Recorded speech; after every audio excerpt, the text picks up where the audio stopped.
जय हिंद।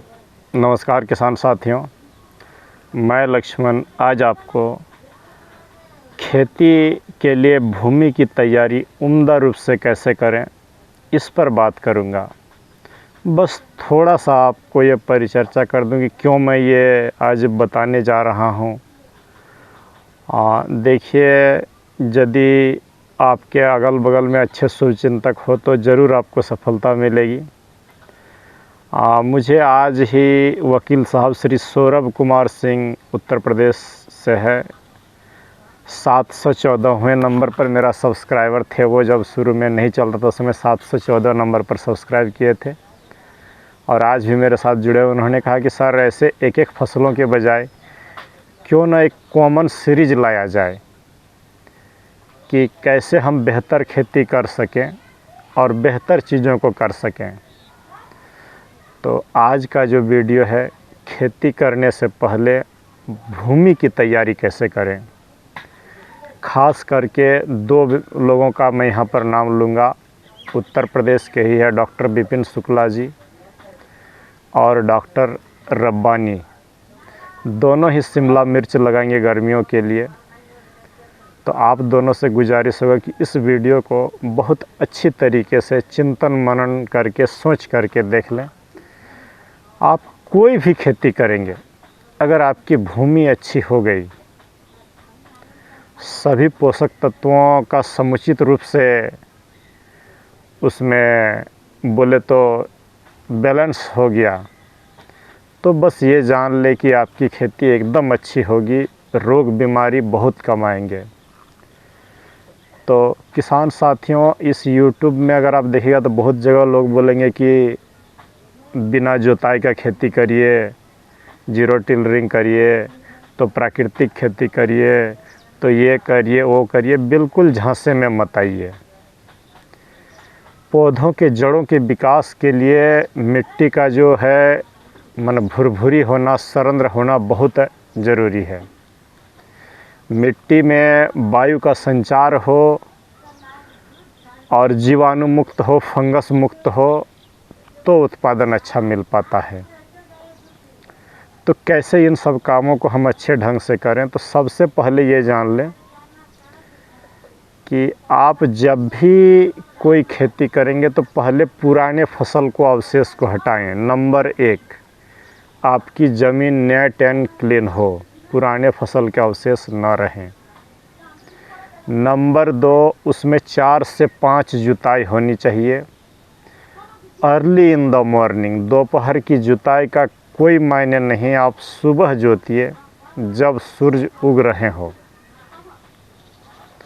तो दूसरा काम हो गया कि 4, 5, 6 जुताई करिए, अच्छी तरीके से जुताई करिए। अगर आपका कंद वर्गीय खेती कर रहे हैं तो आपको 8 जुताई तक करना होगा। जैसे मूली हो गया, गाजर हो गया, बीट हो गया, शलजम हो गया, इन सबों की, आलू की अगर आप अच्छी तरीके से जुताई करेंगे तो ही अच्छी फसल मिल पाएगी। तो नंबर 2 पर है जुताई। जुताई करने के बाद खेत को समतल करेंगे, लेकिन उसके साथ जुताई से पहले मैं यहाँ पर डॉक्टर विपिन शुक्ला जी आपको भी बोल रहा हूँ कि खेत के मिट्टी की जांच करवा लें कि उसका pH कितना है और बाकी पोषक तत्व कैसे हैं। तथापि यदि ये सुविधा मिट्टी जांच की नहीं है तो आप क्या करें, फसल अवशेष को हटाएं, पहले खेत में नमी बनाएं, 1 जुताई या 2 जुताई करें, 5-6 जुताई को अभी रहने दें, 1 या 2 जुताई करें अच्छे तरीके से, और हरी खाद उगाएं। तो हरी खाद किसका आप उगाइएगा, अमूमन तौर पर YouTube में आपको मिलेगा कि नहीं ढेंचा उगाइए, तो ये उगाइए, बिल्कुल नहीं। जो फ्री के अनाज आपके घर में हो, दाल के बीज आपके घर में हो, तेल के बीज आपके घर में हो, इसमें से जो मुझे सबसे सूटेबल लगता है लोबिया और मूंग, और ये जो पटसन या जूट का होता है, पटसन कुद्रुम जिसे बोलते हैं हम लोग, पटुआ, इन सबों को मिला ले, मड़ुआ, बाजरा, ज्वार, जिसके भी, मक्का, जिसका भी आपके पास हो, गेहूँ जो भी हो, सिर्फ धान को छोड़ करके, धान गेहूँ अगर छोड़ दे तो ही अच्छा रहेगा। ज़्यादा कोशिश करिए कि तेल दाल ये सब वर्गों का ले, जिसमें से पटुआ, मूंग, बरबट्टी या लोबिया, इन सब, मक्का, इन सबों को आप घनी बुआई कर दें। और ज्यों ही पौधा 1.5 फीट का हो जाए, बोले तो 30 से 35 दिन के आसपास में, इतना समय आपके पास होना चाहिए। अगर नहीं है तो 15 से 18 दिन तो आपको चाहिए ही। ज्यों ही पौधा आपका 1-1.5 फीट का हो जाए, सबको अच्छी तरीके से काट पीट करके पूरे खेत में आप जो है एकदम मिला दें। अगर हरी खाद दे रहे हैं तो नाइट्रोजन की पूर्ति भरपूर हो जाएगी, ह्यूमस की पूर्ति हो जाएगी, कार्बन की पूर्ति हो जाएगी, मिट्टी का जो है भुरभुरापन बढ़ जाएगा। जब इसको काट पीट करें, जुताई करें, माने जिस दिन आप, उस दिन आप एक काम कर सकते हैं, 1 एकड़ खेत में आप 10 से 15 किलो यूरिया और 3 किलो जिंक सल्फेट और 6 किलो मैग्नीशियम सल्फेट और लगभग 5 क्विंटल आपका जो है जिप्सम। देखिए ज़रूरी है, जो बता रहा हूँ इसको सुन ले एक बार। हरी खाद की जुताई करते समय 10 KG urea, 3 KG zinc, 6 KG magnesium sulphate, 10 packet 5 quintal आपका जिप्सम पूरे खेत में समान रूप से छिंटाई कर दें। और गोबर आप जितना दे सकते हैं, लेकिन सड़ी हुई गोबर होनी चाहिए। दे करके छिंटाई करके अच्छी तरीके से मिट्टी को उलट पुलट दें। अगर गोबर कम है तो बेड पर ही देंगे, और अगर गोबर अधिक है 8-10 ट्रॉली तो आप दे सकते हैं। यहाँ पर मैं आपको थोड़ा सा एकदम स्पष्ट बात बता दूं कि बहुत से YouTube वीडियोज़ में आपको मिलेंगे कि मुर्गी का जो बीट होता है लेट्रिन, उसको डाल दें, तो बिल्कुल नहीं डालें। अगर उसको डालना है तो जला करके राख बना करके ही डालेंगे, नहीं तो फसल ख़राब होगी और श्योर ख़राब होगी। उसमें इतनी ज़्यादा अमोनिया होता है कि फंगस बेहताशा आता है आपके खेत पर। तो देना है मुर्गी के खाद तो आप उसको जला करके दें, सीमित मात्रा में दें या अन्यथा न दें। किन फसलों में मुर्गी की खाद आप दे सकते हैं? गन्ना, आलू और धान। बाकी सब्जी वर्गियों में न इस्तेमाल करिए, न इस्तेमाल करें, एकदम बार बार बोल रहा हूँ। गोबर की ही खाद दें, ट्राइकोडर्मा विरिडी और ट्राइकोडर्मा हर्जेनम को मिला करके दें। लेकिन गर्मी के दिनों में अगर आप गोबर की खाद दे रहे हैं तो ट्राइकोडर्मा विरिडी और ट्राइकोडर्मा हर्जेनम सिर्फ नाम का रह जाएगा, काम का नहीं।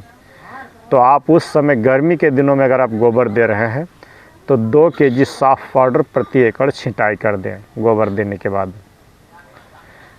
तो एक बार स्पष्ट रूप से सुन लें कि पहले पुराने फसल के अवशेष को हटाएं, 1-2 जोताई करें, हरी खाद लगाएं, लोबिया हो, मूंग हो, आपका पटुआ हो, मकई हो, कुछ का भी हरी खेत बना करके जुताई करें। तब जो है आप ये बोले तो आपका जिंक और urea, magnesium sulphate, zinc sulphate और जिप्सम मिला करके आप छिंटाई कर दें।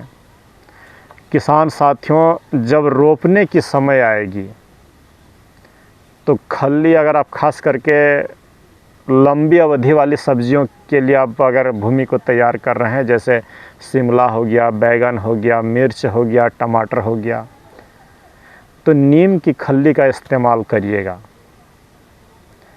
अगर नीम की खल्ली नहीं मिल पा रही है तो सरसों की खल्ली भी दें, कपास की खल्ली लें, अरंडी की खल्ली लें, महुआ की खल्ली कहीं कहीं 8-10 रुपया किलो मिल जाता है, तो 1.5-2 क्विंटल ज़रूर डाल दीजिएगा। तो इस तरीके से अगर आप भूमि की तैयारी कर रहे हैं तो यही जान ले कि कम से कम आपको बाद में फर्टिलाइज़र की ज़रूरत होगी, पौधे सनसना के चलेंगे। बेसल मैं यहाँ पर रोकूंगा कि बेसल कम से कम दें या नहीं दें। आप जो है खेती करेंगे हेलीकॉप्टर डोज और फसल घुट्टी के सहारे में। तो आज का वीडियो बस यहीं तक कि मिट्टी को हम कैसे बेहतर ढंग से रिचार्ज करें।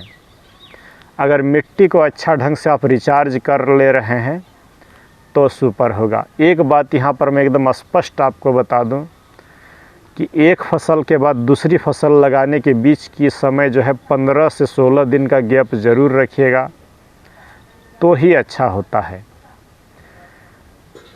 15 दिन नहीं मिल पाता है तो 5 दिन का गैप ज़रूर दें। मिट्टी को जोताई उताई करके, जैसे वो बोले बेसल उसल दे करके जोताई करके आप जो है उसमें से धूप लगने दे, वायु का संचार होने दे, तो बहुत सारे कीड़े मकोड़े खुद ब खुद समाप्त हो जाएंगे, फंगस का स्पोर लास्ट हो जाएगा। लेकिन आप ऐसा नहीं करते हैं, सोचते हैं कि हम केमिकल फर्टिलाइज़र के बदौलत में खेती कर लेंगे, यही आपका घाटा होता है। तो आज का जो मैं रणनीति बताया कि कैसे करके आप मिट्टी को अच्छा तरीके से तैयार करेंगे, फिर अगला जो मैं कोशिश करूंगा कि इसी बीच अगला जो वीडियो मैं आपको डालने का प्रयास करूंगा कुछ दिनों के बाद, 10 दिन 15 दिन के बाद, कि कुछ कॉमन दवाइयाँ आप रख लें। बहुत ज़्यादा दवाइयों की ज़रूरत नहीं पड़ती है खेती में। सभी फसलों में कुछ कॉमन सा बीमारियाँ और कुछ कॉमन सा इंसेक्टिसाइड और फंगिसाइड लगता है। तो अगला वीडियो में कोशिश करूँगा कि स्प्रे शेड्यूल कैसा लें, पोषण कैसे दें, उन सबों पर ठीक आज से 15-20 दिन बाद लूँगा। चूँकि अभी इस समय बहुत सारे फसलों के लिए टॉपिक छूटा जा रहा है। तो आशा करते हैं कि आप भूमि की तैयारी करते समय मेरी बातों का ध्यान रखेंगे, जिप्सम ज़रूर ऐड करेंगे। जहाँ जिप्सम नहीं मिल पाता है तो उन किसान साथियों के लिए यहाँ पर थोड़ा सा बोल दूँ कि जिप्सम 10 पैकेट नहीं मिल पाता है तो 3 packet SSP single super phosphate ही दे करके छिड़काव कर दें, तो खेती आपकी कभी ख़राब नहीं होगी। साल में एक ही बार जिंक देना पड़ता है। यहाँ पर एक पॉइंट आपको और नोट करा दूं कि गोबर खेत में अगर लगाने का सबसे बेहतरीन समय होता है गेहूं काटने के बाद, माने मार्च अप्रैल में। उस समय गोबर लगा के रख दें, 6 महीना तक वो आपको अच्छा सब्जी की खेती करिएगा तो अच्छा होता है। मैं अमूमन हर साल मार्च में ही इस प्लॉट पर गोबर लगाता हूँ। एक ही बार लगाता हूँ, फसलों की रंगत और रौनक देख ले। अगर एक जो है उधर वो जो बिना हुआ है उसको देखेगा, सामने वाला वो जो बिना नया बिना हो, ये एक क्यारी से मुझे लगभग 600 रुपये की धनिया प्राप्त हो रही है अभी। ये तो 700 से 800 रुपया भी हो जाएगा। ये इतना बड़ा जगह से, ये जो इधर सामने आएगा, इससे 1000 रुपये की धनिया अभी के डेट में आराम से मिल जाएगा। तो ये सब तब होता है जब हम सम्यक रूप से कंटिन्यू रूप से काम करते हैं। इनका पोषण अच्छा ढंग से दें, अच्छी तरीके से खेती को करें, ज़मीन को अच्छी जुताई करें, बातित करें, सोलराइजेशन करें, फंगस फ्री निमाटोड फ्री रखें तो अच्छा होगा। यही सब आज का बताने का मकसद सर। चलिए मिलते हैं किसी दूसरे वीडियो पर। जय हिंद, नमस्कार।